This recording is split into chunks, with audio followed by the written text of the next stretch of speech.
I'll come back to the menowashing in a minute, but you mentioned there the estrogen as a key to longevity, and we're getting a lot of that these days. We're supposed to be putting it on our face. We're supposed to have it forever. Right. We're starting it earlier. There's a lot of stuff that's going on and moving around in this area. A lot of that is often based on extrapolating data from premature ovarian Right. insufficiency or early menopause, where we know that it is protective in terms of heart disease and dementia for that group. Is it fair to extrapolate or correct to extrapolate that then out over a general population, or is that pulling the bow too far?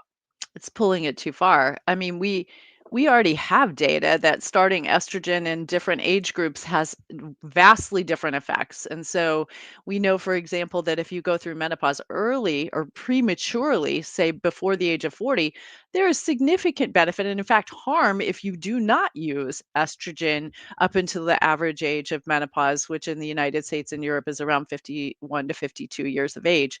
But you can't extrapolate that to the general population and say, well, if it's good for them, it's good for everybody and it's going to protect brain and bone and heart. It does protect bone. We know that pretty much across the age groups. But for brain and heart, it's very, very different story. And while there may be some benefit for women for their heart, for women starting it in their 50s, even some people debate that.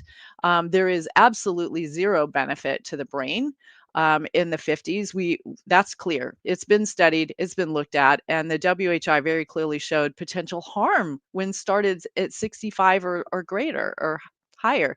So I think we cannot extrapolate, data for a 35-year-old going through menopause to women going through at the average age